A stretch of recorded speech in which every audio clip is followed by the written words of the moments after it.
ಇವತ್ತು ಜೂನ್ 30 ತಿಂಗಳ ಕೊನೆಯ ದಿನ. ಒಂದು ಪ್ರಶ್ನೆ ಕೇಳ್ತಾನೆ, ನಿಮಗೆ ಒಟ್ಟು ಬ್ಯಾಂಕ್ ಬ್ಯಾಲೆನ್ಸ್ ನಿಮಗೆ ಗೊತ್ತಾ? ಅಥವಾ ನಿಮ್ಮ ಹಣದ ಅರಿವಿನ ಲೆಕ್ಕ ಕ್ಲಿಯರಾಗಿ ಗೊತ್ತಿದೆಯಾ ನಿಮಗೆ? ಒಂದು ಕಹಿ ಸತ್ಯ ಹೇಳ್ತಾನೆ ಕೇಳಿ, ಬಹುತೇಕ ಜನರು ವರ್ಷಕ್ಕೆ ಒಂದು ಸಾರಿ ಮಾತ್ರ ತಮ್ಮ ಹಣದ ಬಗ್ಗೆ ಯೋಚನೆ ಮಾಡ್ತಾರೆ.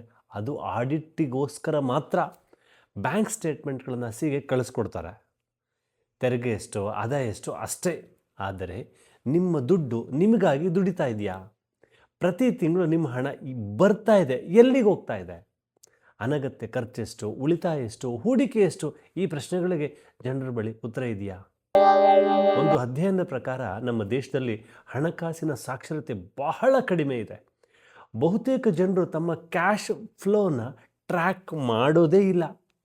ಆದರೆ ನೆನ್ಪಿಡಿ, ಪ್ರತಿದಿನ ಕೇವಲ 2 ನಿಮಿಷ ಸಾಕು. ಇವತ್ತು ಎಷ್ಟು ಆದಾಯ ಬಂತು, ಎಷ್ಟು ಖರ್ಚಾಯಿತು, ಎಷ್ಟು ಉಳಿತು, ಎಷ್ಟು ಇನ್ವೆಸ್ಟ್ಮೆಂಟ್ ಮಾಡ್ಕೊಂಡಿದ್ದೀನಿ.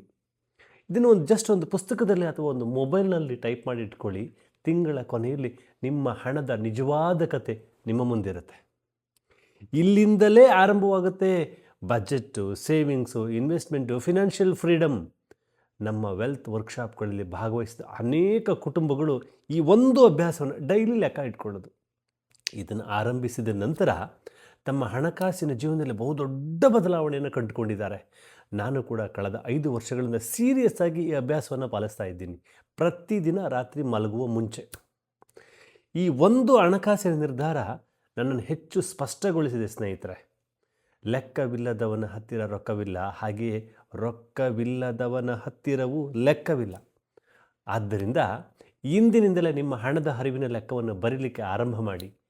ನಿಮ್ಮ ಆದಾಯಕ್ಕೆ ನೀವು ಮಾಲೀಕರಾಗಿ ನಿಮ್ಮ ಹಣಕ್ಕೆ ಒಂದು ದಿಕ್ಕು ನೀಡಿ. ನಿಮ್ಮ ಕುಟುಂಬಕ್ಕೆ ಒಂದು ಆರ್ಥಿಕ ಭದ್ರತೆಯನ್ನು ಕೊಡಿ. ನಾನು Kalleshappa, millionaire wealth monk and mutual fund distributor. ಇಂತಹ ಹಣಕಾಸಿನ ಜಾಗೃತಿಯ ವಿಡಿಯೋಗಳಿಗಾಗಿ ನನ್ನನ್ನು ಫಾಲೋ ಮಾಡಿ. ಒಂದು ಪ್ರಶ್ನೆ, ನೀವು ಪ್ರತಿದಿನ ನಿಮ್ಮ ಆದಾಯದ ಮತ್ತು ಖರ್ಚಿನ ಲೆಕ್ಕವನ್ನು ಬರೀತೀರಾ? ಹೌದು ಅಥವಾ ಇಲ್ಲ? ಕಮೆಂಟ್ ಮಾಡಿ. ನಿಮ್ಮ ಉತ್ತರ ತಿಳಿಲಿಕ್ಕೆ ನನಗೆ ತುಂಬ ಸಂತೋಷವಾಗುತ್ತೆ. ಧನ್ಯವಾದ.